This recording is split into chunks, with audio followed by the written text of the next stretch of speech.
October 28th, 2023, there is a full moon and lunar eclipse happening in the sign of Taurus. In this video, I'm going to be talking to you a little bit about that, as well as some other things that are happening in the cosmos, in case you care to listen.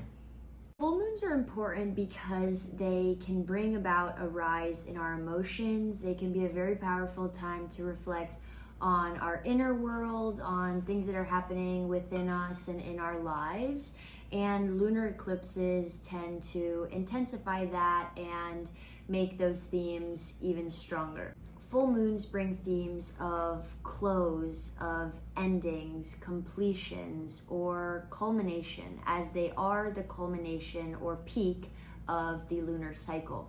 Be a great time to reflect on how far you've come, on things you've accomplished, and also a time to release and let go. This full moon and lunar eclipse is happening in the earth sign of Taurus, and Taurus is the sign that represents the physical world, material objects, money, physical, sensory, enjoyments, experiences. It can be a time to take a look at your finances, take a look at your material things, and evaluate your relationship with those things. Taurus moons also can bring about an energy of practicality, perseverance, stubbornness, as well as patience.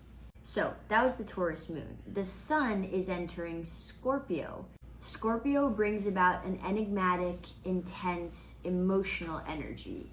And the lunar eclipse is all about the relationship between these two opposing forces, that being the sun and the moon. In this case, Scorpio versus Taurus. Scorpio's sun energy can bring about an energy of relentlessness, but it can also bring about a lot of unsettled emotions. This Taurus energy that is more practical and peaceful versus the Scorpio energy that is more transformative, emotional, and intense. This duality can kind of be seen as the clash between structure versus change. This can be a good time to reflect on where you stand between being fully practical and fully emotional, and whether or not you are able to balance the two. I also learned that Mercury and Mars are conjuncting during this moon cycle. I know that sounds complicated, but I'll break it down. Mars can represent our assertiveness and our drive, and Mercury can represent our ability to communicate and our mental agility. This interaction between Mercury and Mars is really important because it can bring about bursts in mental and physical energy, and it can help us bring alignment to our thoughts and our actions to bring us closer to aligning with our highest power. Another thing about Mars, it is moving out of Libra and into Scorpio, which is another theme of bringing shadows to the light. There is going to be a heightening of emotions and probably a revealing of some truths during this moon cycle. It might be tempting to run away, hide, or kind of seek coping mechanisms, but the best thing you can do is look at these heavy emotions in the face and see what they're trying to tell you. They might be trying to tell you something you need to work on, or it might just be good practice to sit with those emotions, give yourself some grace, and let them go. Scorpio is ruled by Pluto, and Pluto is very active during this moon cycle.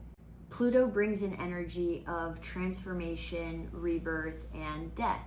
Death can be interpreted as the dying of old cycles or letting go of things that don't serve us. And by letting go of those things, it can make space for rebirth and transformation, aka bringing new things into your life.